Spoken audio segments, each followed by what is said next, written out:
So, welcome to another edition of the Brazilian Shirt Name podcast.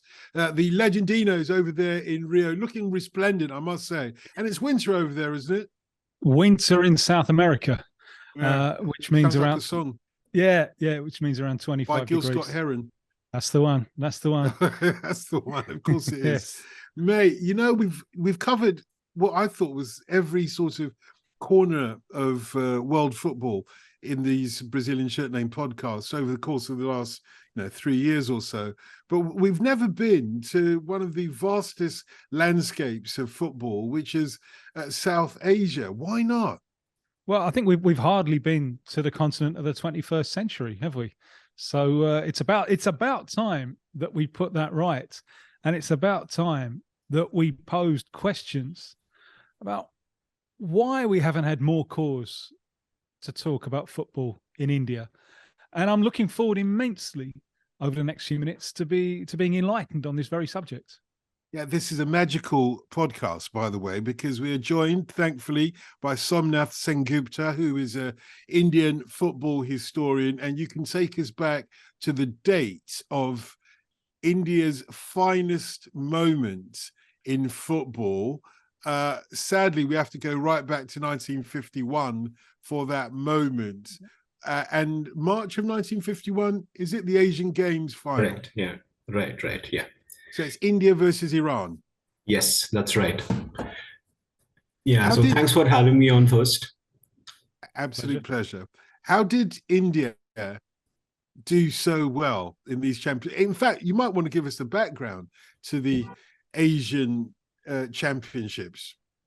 Yeah. So basically, if we go back to the 1950s, right? I mean, Novi Kapadia, who was an actual historian of Indian football, he passed away a couple of years ago. He mentioned something very nice about Indian football in that era. He mentioned that Indian football was basically a product of the amateur era. So as long as football was amateur, as long as Asian football was amateur, India did very well.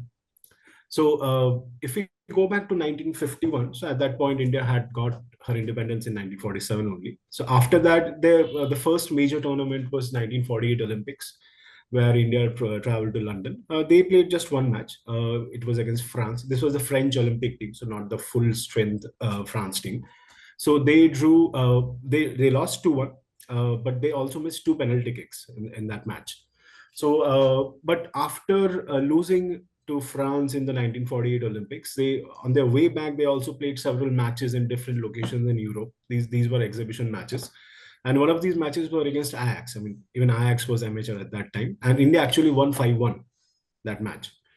And then there were talks of hosting the Asian Games. I mean, Asian Games, there was nothing called Asian Games before the 1951 edition. This was the inaugural edition. So the initial plan was to host it in 1950. But then the preparations that took more time. So then finally, the Asian Games were hosted at New Delhi in 1951, early 1951.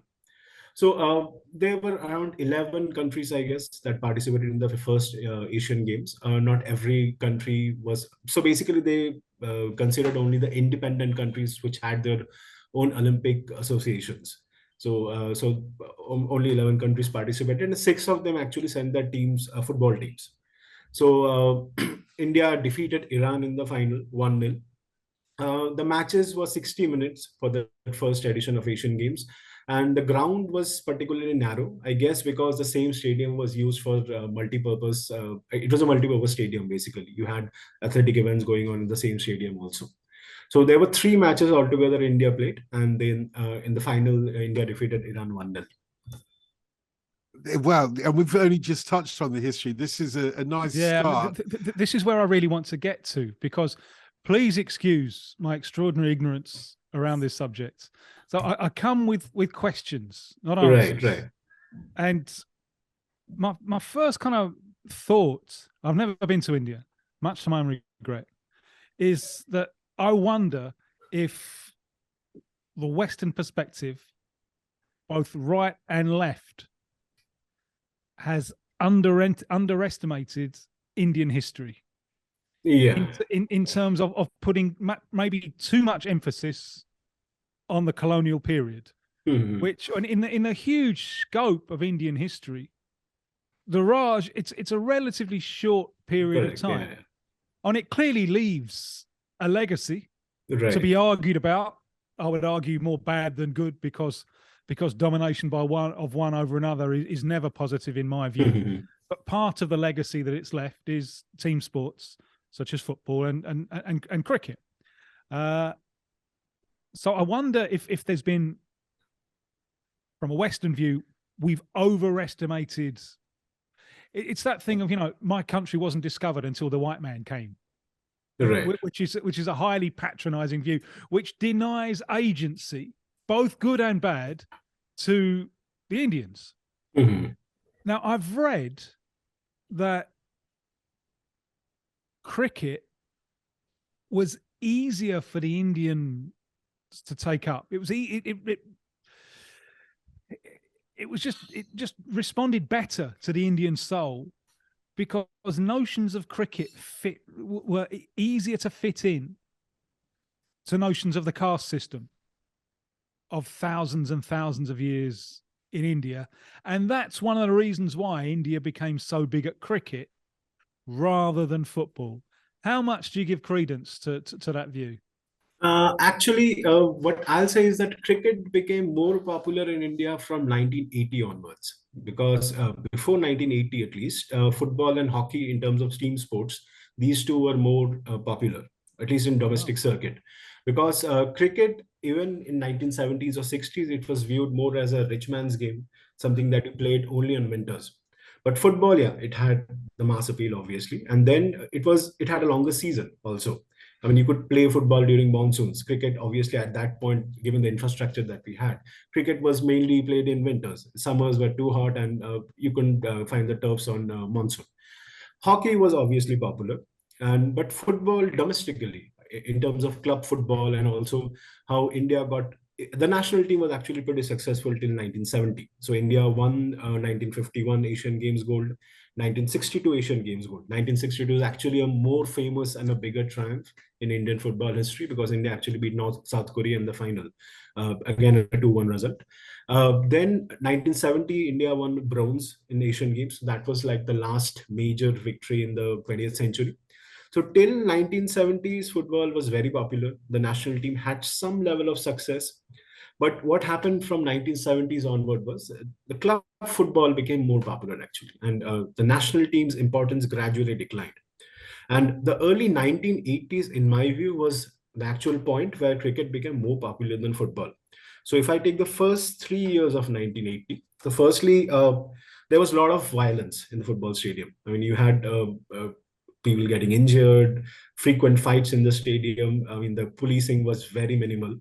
So on 16th August 1980, there was a match in Eden Gardens. I mean, the same cricket stadium. So we used to have football matches there also. So this in Eden this Gardens, is Kolkata. Yeah? Yes, Kolkata, correct. Yeah. So on 16th August 1980, there was a match between East Bengal and Mohun Bagan, who are the two most popular teams in India. So there were a lot of trouble in the stands, and 16 people actually died in stadium on that day.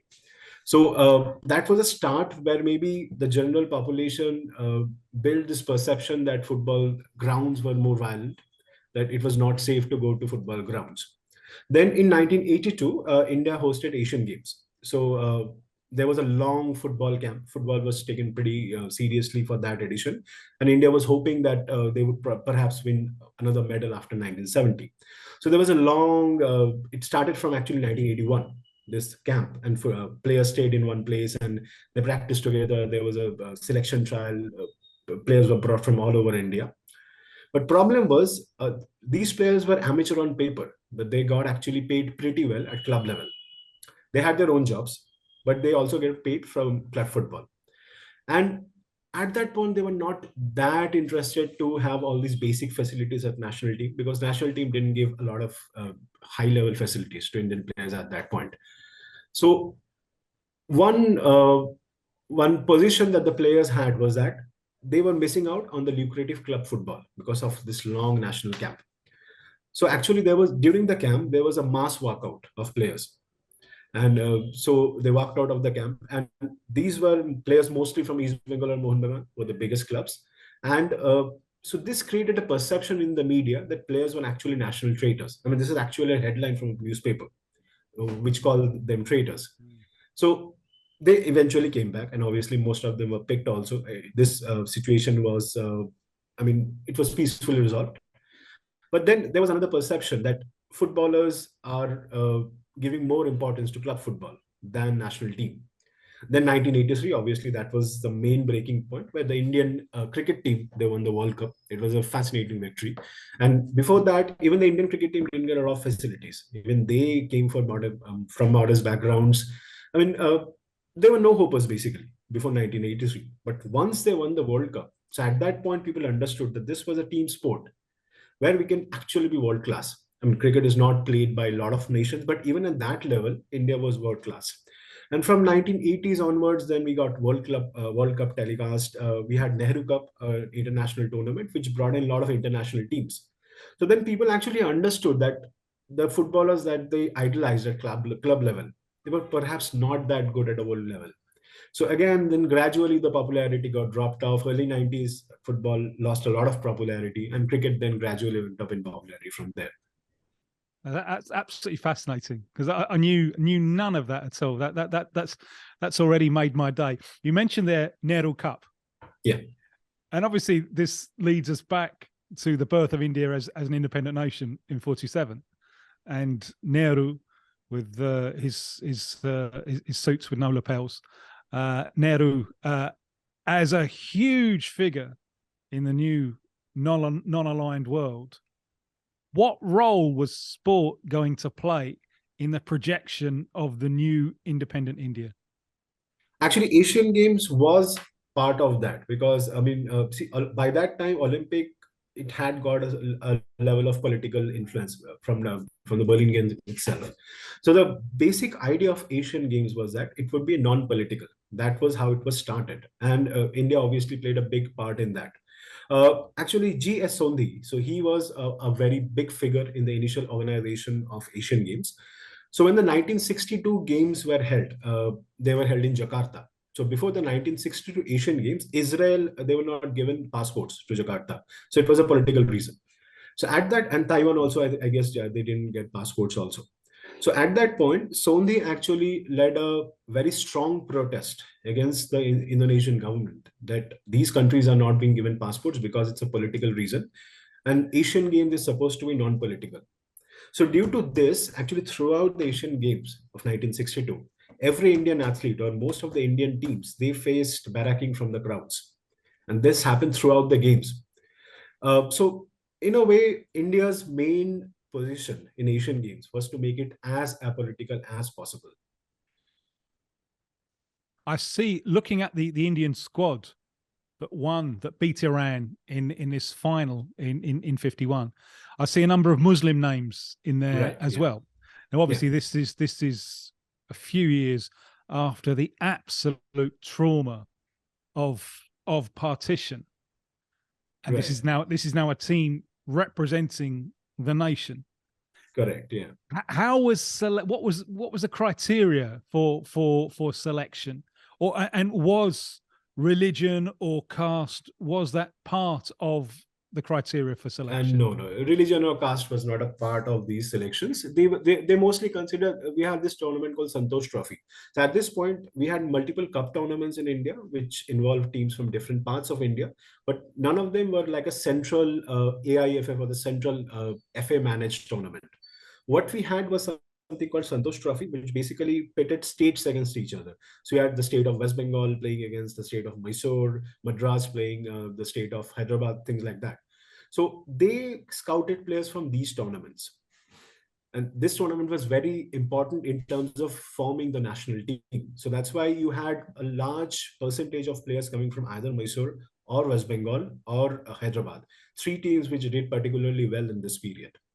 And actually, if you see the squad of 1951, there's actually a very nice story here. So there's this one of the stars of the team, is Ahmed Khan, who played as a right inside forward. So he was actually part of a very famous East Bengal lineup of late 40s and early 50s. In a way, this is like the La Maquina of Indian football. So they were called five Pandavas. So it had a five, 2-3-4 formation, five forwards. And of these five forwards, you had players from different parts of southern India. So you had P. Venkatesh, you had Amit Khan, you had Dhanraj, KP Dhanraj, then you had Apparao and Saleh. Now, five Pandavas is essentially a name from Mahabharata, which is the most important book, one of the most important books in Hindu mythology. But these five Pandavas actually had two Muslim players, Ahmed Khan and Saleh. Both were Muslims. But then they were named as the five Pandavas. So this gives you an idea about how religion was not that important on the football field. And actually, there's one more story. So in the 40s, in around independence, when there were so many communal riots in Kolkata. So Apparao, who was one of the players of the five Pandavas lineup, he and Saleh, who was a Muslim, they were roommates actually. So during the communal riots, actually the rioters were searching for Saleh, and Apparao actually protected him from rioters, and he himself got injured in that process. So I don't think religion or caste played that big a role in at least the selections. Could it be said that nevertheless, Muslim or otherwise, religion and caste put to one side for a moment, could it be said that there is a cultural aspect to which parts of India have absorbed football and are more likely to be playing it or taking it? Because that's when I look in Nigeria, my own country, you know, for some reason, there is a plethora of players in the national team from the eastern part of Nigeria. And even when I play football here, five-a-side in London, more of the footballers from Nigeria, we play as a Nigerian team, more of them are from the east for whatever reason. I wonder if there are cultural reasons. Yeah, isn't it Bengal in India, which is the stronghold? Yeah. I mean, that is a traditional stronghold, not anymore. It used to be the traditional stronghold. So basically, football is still not popular all over the country. So you have pockets. Traditionally, it was Bengal always, because Bengal was the old, Calcutta was the old capital of British India. And Calcutta was where the football actually started, the Indian natives playing football. It started in Kolkata, and that started from late 1880s. And most of the early clubs or the popular clubs, they were also formed there. And at one point, at least in early 80s, we had around 9 players coming from the same area in West Bengal, around Kolkata. And then you had Kerala, which is very popular and famous now. It gave a lot of players, especially from early 90s. Punjab used to have a very distinct football culture, and they had got a lot of success in 70s and 80s. Mysore, which is the current state of Karnataka, places around Bangalore. You had Mysore was pretty successful in 50s and 60s, same with Hyderabad. But these states, they couldn't sustain their success. Now we have northeastern states. We have Mizoram, Manipur, Assam. A lot of footballers come from these states. Kolkata used to be the main center of football. Still, it is the most popular. I mean, you have the 3 of the most popular clubs in India based in Kolkata. But culturally, I'll say, at least till 80s and 90s, Kolkata used to bring a lot of footballers, but that has somewhat dried up recently. So right now, Northeast is the part which gives most players now. And obviously, Kerala is also up there. During the time of the English domination, I've read that Bengal and Kolkata was also the center of resistance. Yes. And one of the reasons I understand that the English moved the capital to New Delhi was to take it away from the nationalist, the stronghold of nationalism in Kolkata. And it seems that in the early years of football, especially the early 20th century, games between Indian teams from Kolkata and British military sides had an enormous political resonance. Yes. Was football, was being good at football seen as an act of political resistance right from the start? In a way, yes, because see, when football was started in late 1880s, when it became popular among natives, so the Indian Football Association, IFA, which is the oldest FA in Asia. When it was formed, and it was named Indian Football Association, but it didn't have any Indian members, native members. So the entire administration was controlled by British administrators. And even when the Calcutta Football League, which is the oldest football league in Asia, which was started in late 1890s, even when it was started, it didn't have any Indian clubs, native clubs participating in the top division. It was only British civilian teams or British army teams. This gradually changed from 1900, when you have more Indians participating in the administration also, and more clubs also getting promoted. Uh, the turning point was 1911, when Mohun Bagan defeated the East Yorkshire Regiment to win the IFA Shield. So before that, Indian clubs had won minor trophies, but three major trophies India had. That one was IFA Shield, one was Durand Cup, the other was the Rovers Cup. Now, Durand Cup and Rovers Cup, these were exclusively for British Army teams. Durand Cup was exclusively for Army teams. Rovers Cup was exclusively for British civilian and Army teams. No Indian clubs were allowed to participate. So IFA Shield, when it was started, this was started more as a FA Cup structure, where teams from different parts of India could actually participate, both native clubs and British clubs. So when Mohun Bagan won the IFA Shield, right, this was huge. I mean, no one had expected that a team with Indian players could defeat a full British team. And they had 10 barefoot players, actually, that Mohun Bagan team. Only one player wore boots. So this was, in a way, a sign of resistance, where, I mean, you couldn't match a British citizen on the roads. But on football field, there's no restriction like that. So football was at that point viewed as a sign of masculinity, where you can match up to your masters on the field. So some of the early icons of the game, Goshtopal and Balaidas Chatterjee, both of them were defenders. Balaidas Chatterjee was actually a boxer also. He was a footballer and a boxer both. They were good footballers, but they were actually famous because they could, if they were hit on the ground by a British player, they could hit back. That was their claim to fame. And this was just two examples. I mean, we've had examples of players who were actually involved in the freedom movement. And there was this player from Arian FC who was actually arrested after a game because he was involved in the freedom struggle, and he was involved in one of the more violent activities. So we had examples, and also because football matches, they brought in a big crowds. So people used those crowds to protest. There were examples of protests where women came down to protest some arrests, and matches were called off due to that. So due to the crowds and due to the level of popularity that football brought at that time, yeah, it was definitely one vehicle. And also the physicality. It does show you that the trajectory of football over the last century and a half replicates itself right across the globe. You know, the story that you're talking about, you could argue, has been part of the struggle of the working classes here in Britain, as well as Tim will know, the sort of liberation struggles in South America, where football has played a part. But when we talk about the history, and we'll come back to the earlier history and no doubt talk about the current history, but when we're talking about 1951, what strikes me, you mentioned that the pitch was a lot narrower than would otherwise have been acceptable, but FIFA accepted it. So there was a dialogue with FIFA at the time.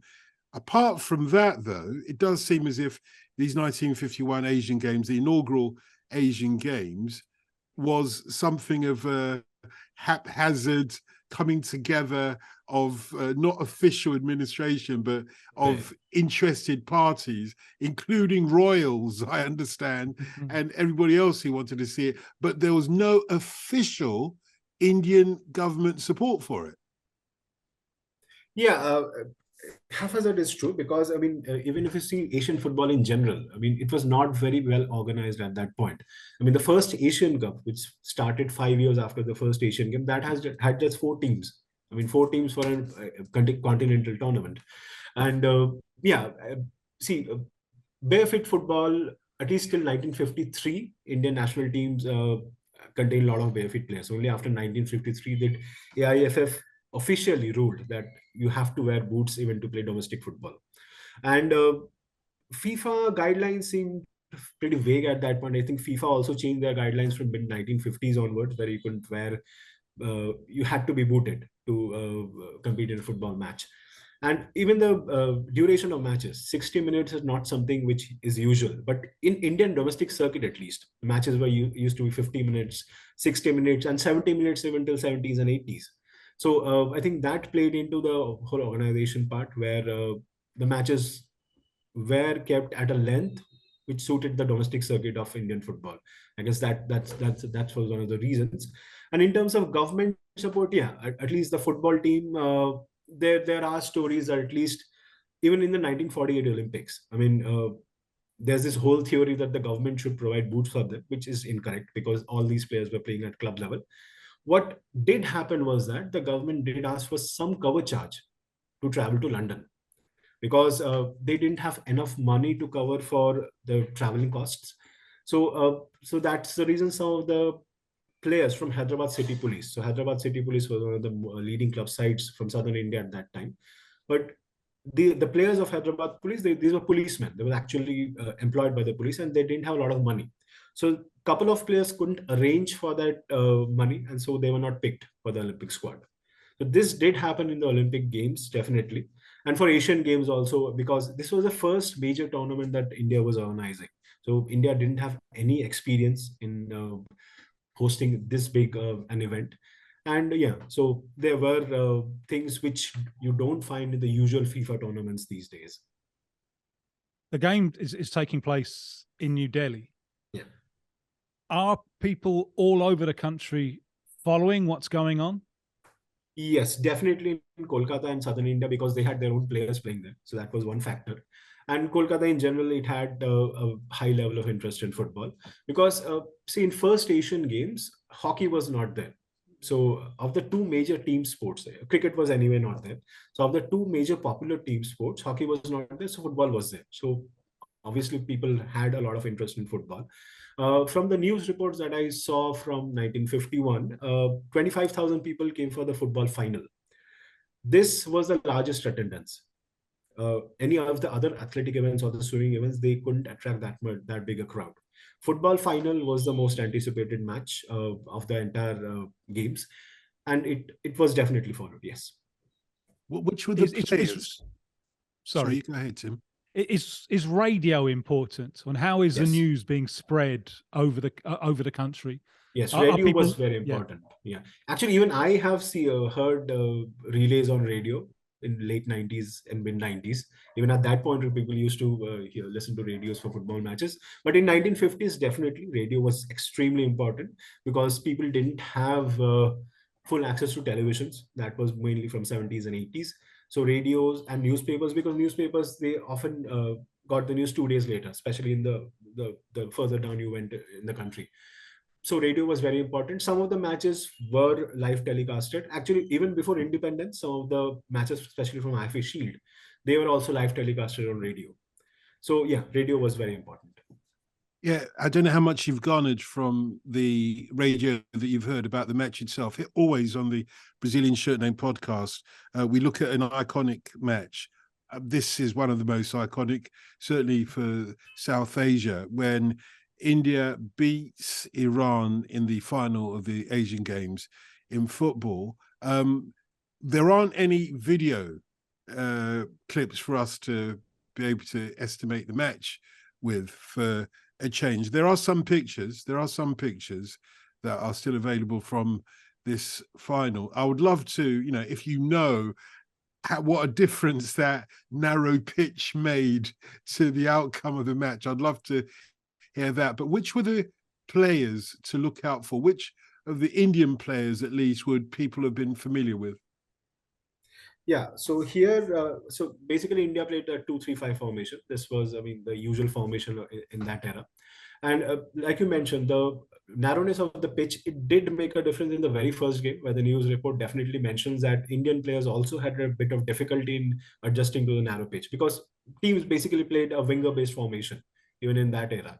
So Indians did have a problem in the first match, and also the turf was completely dry, because this was just after winter in Delhi, and Delhi is in the most, it doesn't get a lot of moisture. So the field was very dry, and that also did cause a bit of problems to Indian players. In terms of players, So in defense, you had Papen and Shailen Manda. Papen, I mean, both of them were very technically gifted players. None of them were like this only physical defender. Papen, he came from the southern part of India. He was so famous. Papen is actually his nickname, and he was born in a place called Thiruvalla in Kerala. So he's actually named as known as Thiruvalla Papen. I mean, the city name comes before his name. That's how he got famous because He's got a Brazilian shirt name essentially. He's Juninho Paulista. You know, he's from Sao Paulo. So yes, Yeah. same thing. Yeah. Right. So then Shailen Manna, he was the captain. He was one of the most decorated defenders of that era. So in 1953, the English FA, they actually published a list of 10 best captains in the world. And Shailen Manna was one of the names on that list. So he was a thorough gentleman. He had a reputation off the pitch also. And he was a great leader. Then one very important name was Amit Khan from in the forward line. So Amit Khan, he was a trickster. He was the kind of player that people came to watch in grounds. He was not that interested in scoring goals himself. He took more pride in setting up goals. He was like a schemer, if I can use that term. And in late 1940s and early 50s, some Swedish clubs toured India, Helsingborg FC. So the manager of the Swedish club, I think his name was Ulf Leiberg, he actually was so impressed with Amit Khan that he told Amit Khan that he should be playing in Europe. He was that good.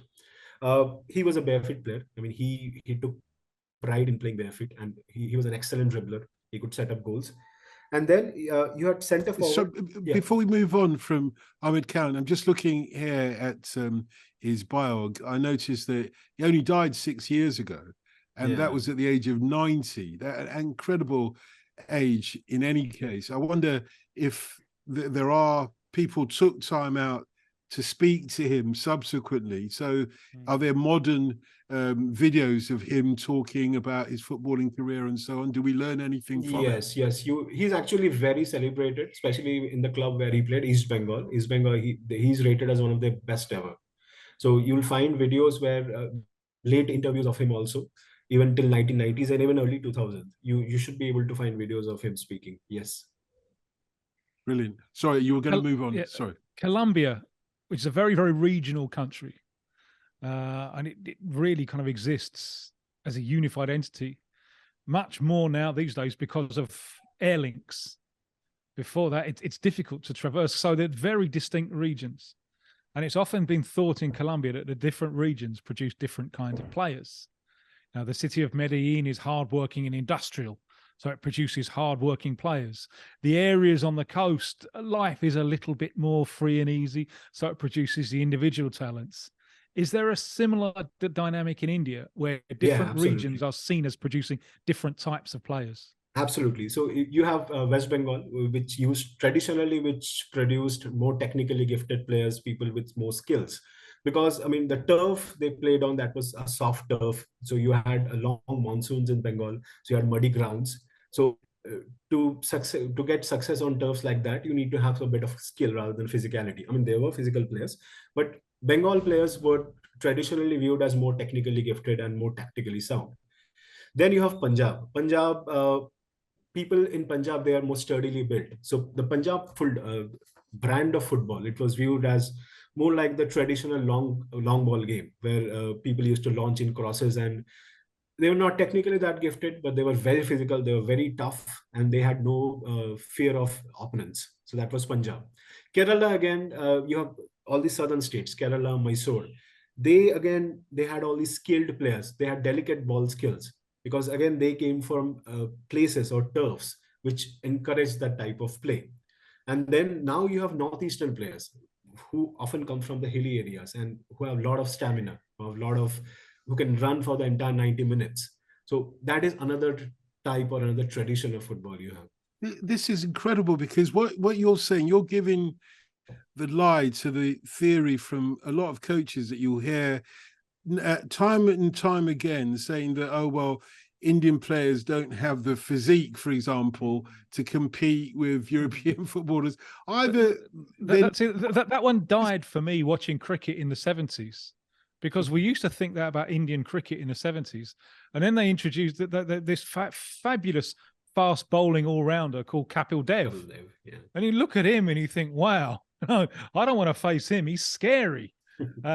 So that idea for me died in the 70s, but it's amazing that idea is still around, isn't it? But it's also what Somnath is saying about the stamina. You know, you come from a certain region. It makes absolute sense because we know, for example, the advantage that teams from very mountainous regions in South America have over other teams. They have a certain kind of stamina and they play a certain kind of way or want to play in a certain kind of landscape to excel over their opponents.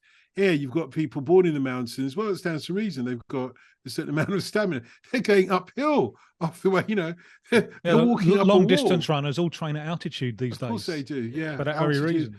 But, let's come on to the sort of modern context, because there's a lot of questions around that. I think we should sort of talk about this match, though. So it's the 10th of March, 1951, India versus Iran, final of the Asian Games. It's on in New Delhi. 25,000 people are there, as you've said. What do you know about the match, how the match unfolded? Yeah, so for that, Iran had defeated Japan in the semi-final. So actually the first leg, this was the era of replayed matches. So in the first match, it ended 0-0 even after extra time. In the second replayed match, Iran won 3-2 against Japan. India had a far easier match against Afghanistan. India defeated Afghanistan 3-0. This was a pretty rough match and a couple of Afghan players was ejected.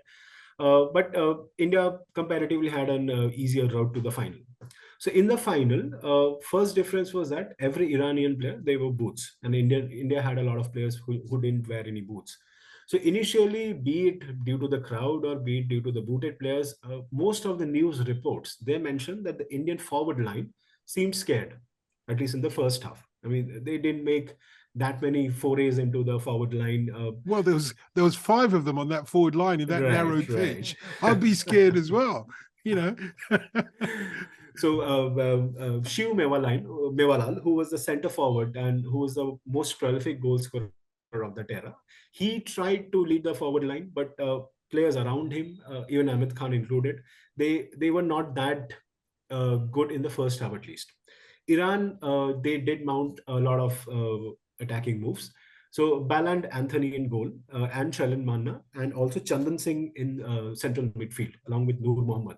They did a lot of cleanup activity in the first half. So that was the reason India could keep a clean sheet in first half. Now, the story goes that at halftime, both the Prime Minister Jawaharlal Nehru and also President Dr. Rajendra Prasad, both were present in the stands. So the story goes that during halftime, both came down at the dressing room, and especially Nehru, he spoke to Mewalal. He said, "Mewa, get me a goal in second half. I've come to the stadium to see you score." So then in second half, I think around 5 or 10 minutes had passed. Then Runu Guha Thakurta, who was one of the inside forwards, he swung in a cross. And then Mewalal, he struck from just outside the box. It was a drop volley. And that was the only goal in the match. So after the goal, again, India defended pretty strongly. Again, Manna was in very good form in that match. But that goal made the entire difference in that match.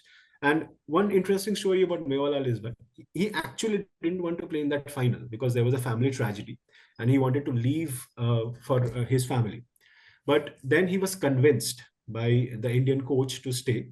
And the Prime Minister assured him that he'll provide an Air Force plane so that he can travel after the match. So once the medal ceremony was done, he was whisked away from the ceremony. He boarded an Indian Air Force plane and then he traveled to his home.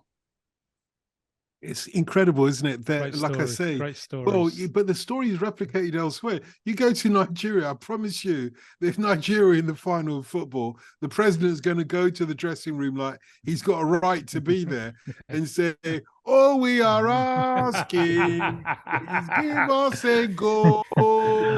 Fascinated that Japan are there now. I wonder if this is Japan being welcomed back into the fold of nations. Yeah. After the Second World War. Yeah. So it's important in that context, which leads me to another question where in cricket, India could always play the best. They could all, and also there's the colonial situation with England, but they can play against Australia and India, Pakistan games. There's really, really something there. In football, I mean, Asia is such a random amalgamation over such a huge amount of space. Right. Do you think that one of the things that maybe held the national team back is the fact that you're restricted to Asia? And there's not the edge, apart from playing Pakistan, maybe there's not the edge, and there's not the quality to help improve the team. At least in 1950s and 60s, India did get some sort of international exposure, mainly due to Olympics. So you had 1948, where India played France. Then in 1952, India actually played a full-strength Yugoslavia, because all these Eastern European teams, they had their full-strength teams in Olympics. India lost 10-1, but it was a full-strength Yugoslavian team. In 1956, India was actually scheduled to play Hungary in the first match, but then Hungary pulled out at the last moment. So India defeated Australia 4-2, which is a very famous win in Indian football history. Then again, in the semi-finals, India played Yugoslavia, which again was a full-strength Yugoslavian team. Now, again, in the next Olympics, India had the French Olympic team, which was mostly amateur players. But a more important match was against Hungary. So Hungary had Florian Albert, who went on to win the Ballon d'Or a few years later. And this was again a full-strength Hungarian team. So India had at least that exposure through Olympics. And also, be it due to political reason or be it just an interest about the country, there were visits from a lot of foreign clubs in 50s and 60s. And I guess the most star-studded team was the USSR team of 1955. So from 1955, there was a political relationship strengthening between India and USSR also. And the visit of the football team was a part of that larger political picture. So the USSR team, it was full strength. It had Lev Yashin, it had Igor Neto, it had the Russian Pele, Igor Stratlov. So it was a full strength team, and they played all over India. They toured for, I guess, a couple of months. They played around 13 to 14 matches. They scored 100 goals, and they never lost a match. But it was a full strength team. India also went to USSR the following year to play a few matches. So India had that level of exposure at least in 50s and 60s. Now from 70s onwards, again, it was India themselves also didn't participate in a lot of tournaments. And obviously the World Cup, the entire World Cup situation, where India didn't play any qualifiers till 1980s. So if you are dropping off out of qualifiers, then you're anyway missing a lot of international football exposure. I mean, obviously India couldn't qualify for World Cup given the structure of the qualifiers at that time, where Asia and Africa, they were clubbed together for one spot. But at least that exposure would have been there. And obviously India also dropped out of 1950 World Cup, where India was supposed to play Sweden, Italy, and I guess Peru in the. Do you know why that was? Because I've read that it was about the barefoot issue, and I've read that it wasn't about the barefoot issue. So please sort this one out for me. Why was it? Why did India not play in 1950? It was never about the barefoot players, because Indian players, not just in 1950s, from late 1880s itself, many Indian players were playing in boots. It was not like everyone was playing barefoot. It was more of a matter of choice, because the concept was that you could control the ball better if you play barefoot. I mean, that was their choice. A lot of players played in boots when it rained, because it was easier to get a grip. But when it didn't rain, when the ground was dry, they preferred to play barefoot. So most of the players who were supposed to go for the 1950 Olympics, they could play in boots also. And many of them did play in boots at club level, at least, especially players from Hyderabad and Hyderabad City Police. They were definitely playing in boots. Now, I mean, there has been many theories. Some people say that it was because of the government could not afford to send the team to Brazil. But the Brazilian government has actually agreed to pay for the passage for Indian team at one point. It seems very basic now, but one of the reasons was that the Indian FA was not sure if the World Cup was an amateur tournament or not. Because at that point, Olympics was more important. India had participated in 48 games. India was supposed to play in Asian Games after the World Cup. And there was also the 1952 Olympics. What the FA was not sure, and this was not the age of internet, right? You didn't get clear idea about the rules at that point. So they were not sure that if they participated in the World Cup, will that affect the amateur status of players? And how will that impact the teams that want to send to Olympics and Asian Games? So it seems very strange now but given the status of World Cup at that point in 1950, maybe that all makes sense. understandable. Yeah. Yeah, that's brilliant. Thank you very much. So what about now, though? Because if we move forward to the present day, you've still got the challenge of where Indian football finds its place in the international landscape. So you've got a huge country, 1.5 billion people there, but we haven't got a football tradition or current present day football culture that competes on the big stage, on the global stage. We've seen how, and you touched on it, how cricket has become an even bigger sport in India than it is in the home of cricket, the apparent home of cricket here. India is the largest cricket audience in the world. And you'd have thought that some of those Bollywood stars who spend millions signing up English cricketers or cricketers from around the world would think, oh, let's try football. But it's not quite there in terms of glamour stakes for them. I get that. What about with this Saudi Arabian intervention into the global football landscape? We've seen them just this week offering 250 million quid to buy Kylian Mbappe, for example, and possibly pay him about 700 million quid a year on top of that. How is that, if anything, affecting Indian football and Indian players? I know India imports a lot of players from, say, Africa and so on, who play in your leagues. How is there a knock-on effect from the Saudi Arabian experience, and will there be a consequence of that further down the road? Yeah, India actually imports a lot of players from Nigeria, especially. I mean, many of our superstars are actually Nigerians, especially from 80s and 90s. So in terms of popularity, some of these film stars are actually investing in some of these ISL clubs. But the main problem of Indian football was the entire structure was amateur for a very long time. I mean, the practice pitches were not proper. Players, they had a separate day job, and they were also playing football, but that was mainly like a hobby. So you're not a full-time footballer. There was some full-time footballers, but mostly it was an amateur structure. And now Asia is a very dynamic region. So when Japan started with the J League in late 80s and early 90s, before that, Japan also had an amateur structure. I mean, they were at par with India, perhaps. But when they started the J League, the professionalization of J League, that was very fast. And the way they improved, that is not something that India can quickly replicate, given the entire complex structure of states and regions that India has. There has been some efforts in past few years where, so we had this old national level league called I-League, which had a lot of traditional or legacy clubs, but many of these clubs were actually somewhat amateur. They were extensions of office teams, and they were sometimes police teams were even played in I-League. So ISL was started specifically to give a more franchise structure to Indian football. Initially, it was more of glitz and glamour. They brought in aging Del Piero and players like that who didn't have a lot of impact, but at least they grabbed the eyeballs initially. At least in last few years, ISL seems to be maturing in their structure, where they are recruiting players more on merit and less on just us being a star name. ISL definitely has improved the popularity of football. Infrastructurally, also, ISL has somewhat improved Indian football. I mean, the money is more, in the domestic players are getting paid better now.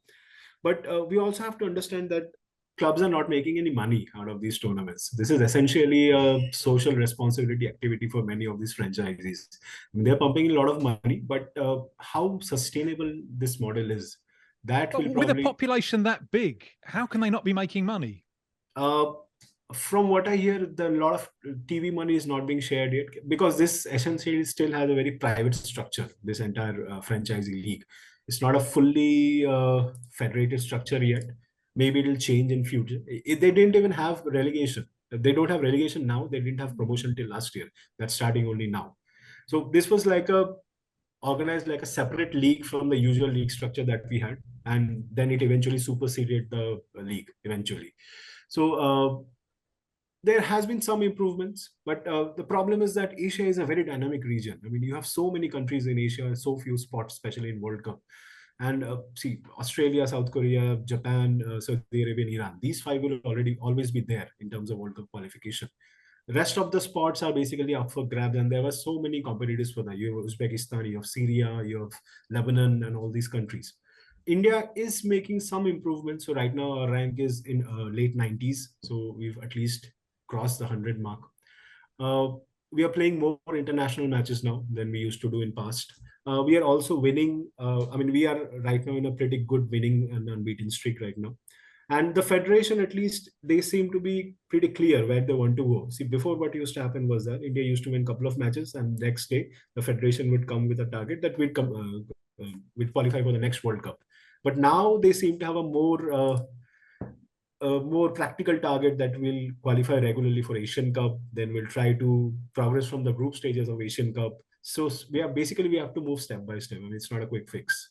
How long will that be before then we see an Indian national team competing, maybe first of all in the Olympic Games, then in the World Cup, or whichever route it takes, but also crucially, how long will it be before we start seeing, this is a question really for football pundit, but as a historian, you're clearly an expert in football as well. So forgive me for asking you to look forward rather than backwards. Historians always love to go backwards, don't they? But one step backwards, two steps forwards on this program. But how long will it be before we start seeing Indian stars of football emerging? I dare say, not just on the subcontinent, but in places like Britain, where there are large, right across the diaspora, not least here in the UK. We had Indian origin players at least playing, like Michael Chopra was a pretty famous example. There were also talks that he may play for India at one point. But I guess the problem is that we don't have any dual citizenship in India. So you have to give up your British citizenship to play for Indian national team. And obviously then their club careers will be affected. So that is a major reason why many of these Indian origin players, they don't eventually, even they express their interest in playing for India, but finally I guess they get stuck there. Playing in World Cup, that is difficult. I mean, at least given there are improvements, but given the pace in which Asian football is improving, we are still not at that level yet. Maybe in 48 team World Cup, we may get lucky in the qualifiers. That is one way. Another option is to host it, because we hosted a few under 17 World Cups, both men and women World Cup, and both were done pretty well. So maybe eventually 30 years from now, 40 years from now, India can host a World Cup and qualify as a host. But qualifying on merit, at least right now, it's pretty difficult given the entire structure. Maybe then the club game will give you a route, because the architecture is likely to change, not only with what's happening in Saudi Arabia, but also with the United States and so on. And the plan to have a club World Cup with 32 teams, there'll be spots for Asia. Yeah. So an Indian club with talent from all over the world, with enough money behind it, could qualify for that and could end up playing against the best through that route. Do you see that's something as something which is feasible? Again, for that, I mean, see, there are so many rich clubs in Asia right now. Even if I leave aside the Saudi Arabian league, you have Japan, who have a very developed domestic structure already. Korean clubs they usually do very well. Iranian clubs, they have their own legacy in Asian club football.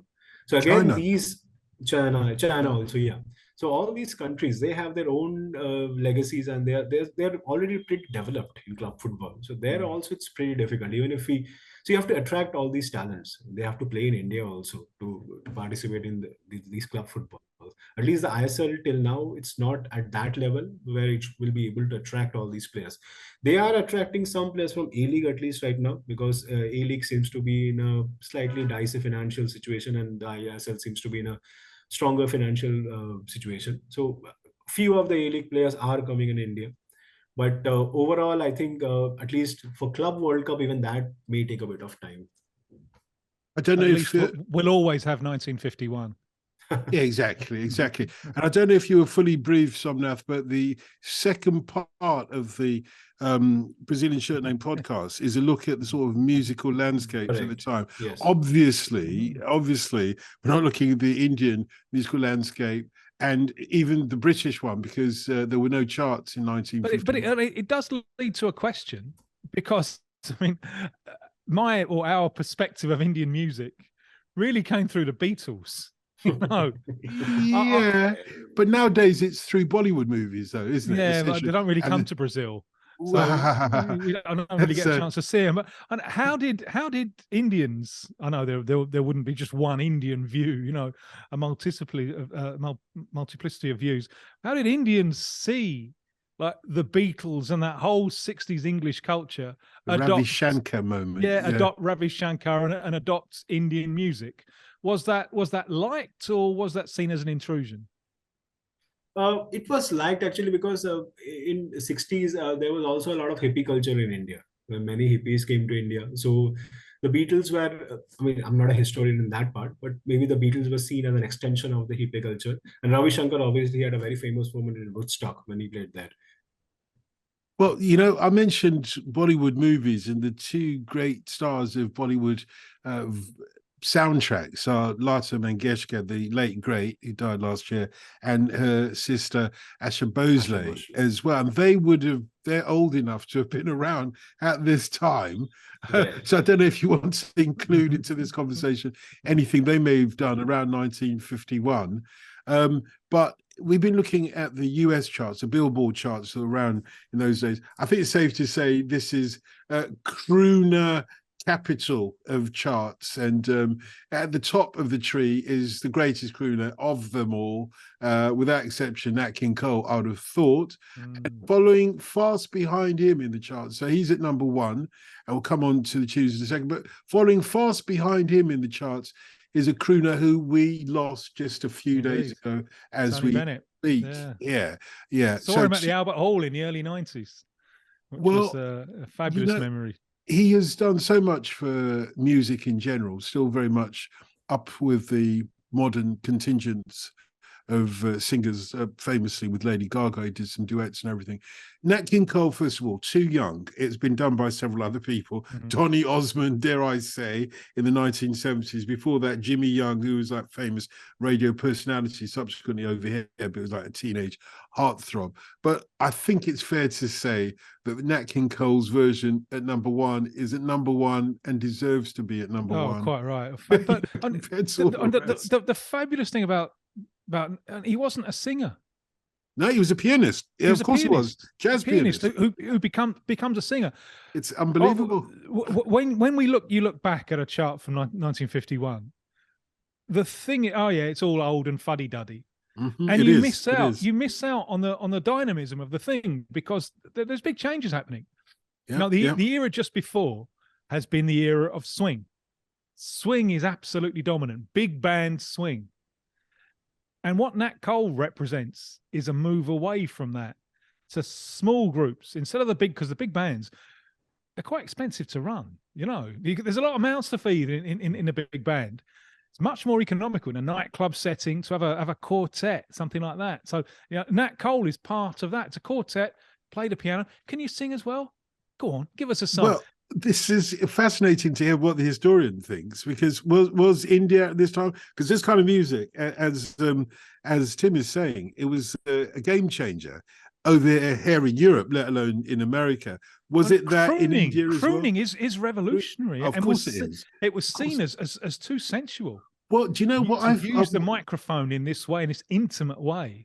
What I thought about, and I apologize, Somnath, because I'm coming to you, but myself and Tim always go at loggerheads when it comes to the music. He's always wrong, consistently wrong. He never learns. Yes. He represents the side of humanity that won't change, you know, can a leopard change its spots? Not on that side of humanity. However, the interesting thing about what you said here, Tim, is that actually crooning is an art form that comes from operatic singing. That's why half of these people in this charts that are crooners, they're opera singers. Mario Lanza. But you need the microphone. Oh, of course you do. And it's all about making love to the microphone. You know, it's not hitting the back of the stalls. You know, it's just hitting the microphone.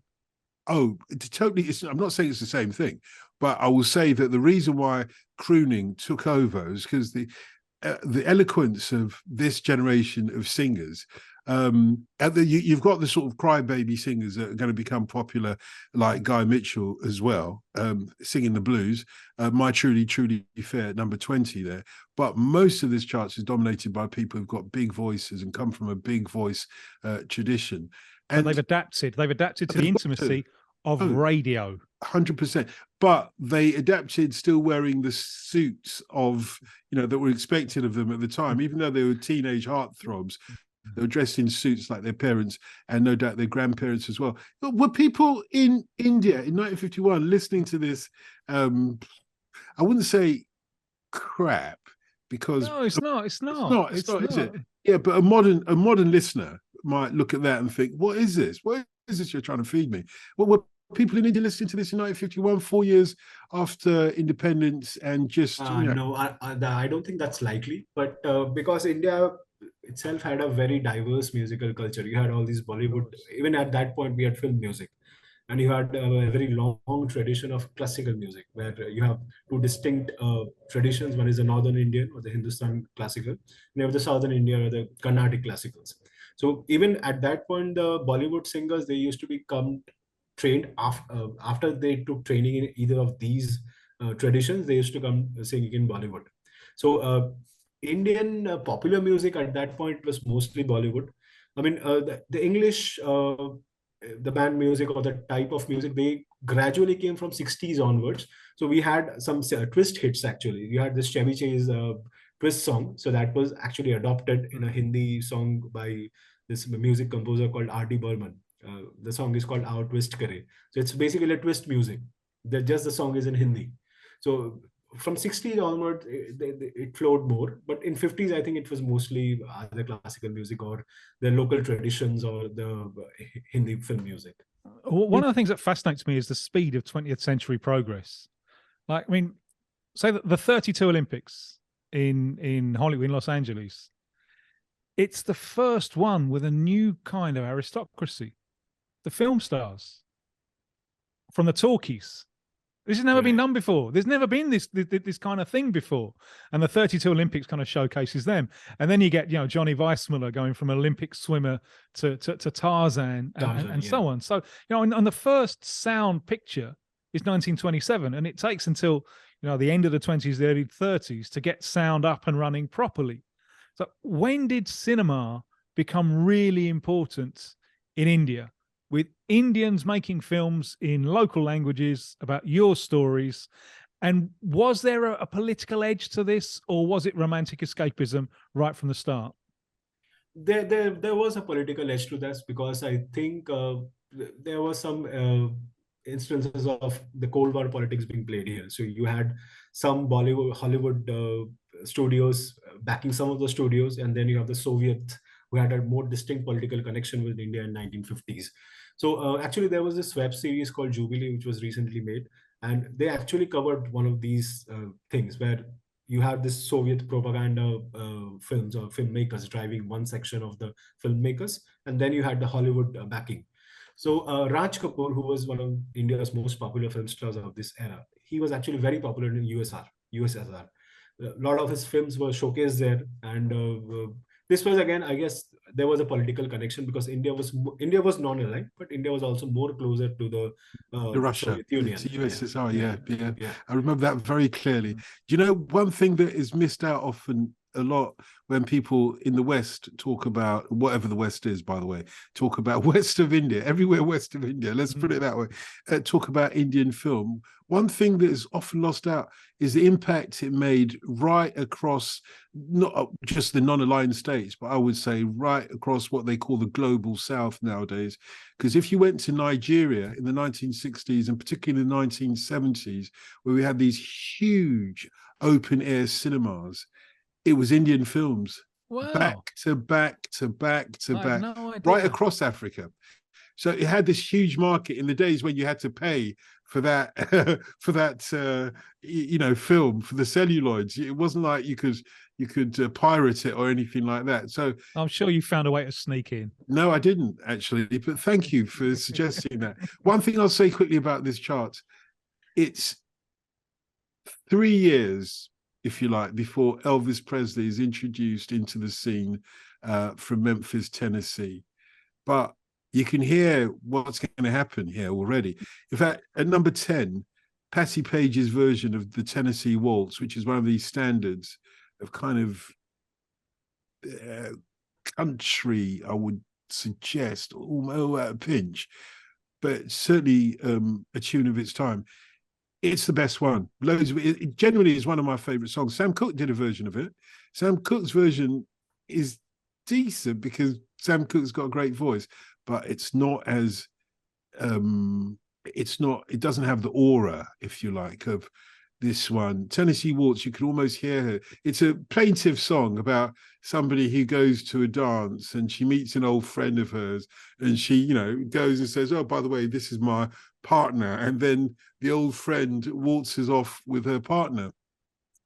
But Patti Page puts it across so well, it's amazing. And there's another song in the charts as well, which harks to the very, very, very early stages of what's to become rock and roll, at least part of it, which is Cold, Cold Heart. Tony Bennett is several tunes of his are in the charts. Number 2 with Because of You, but at number 8, he's got Cold, Cold Heart, which is an old Hank Williams song.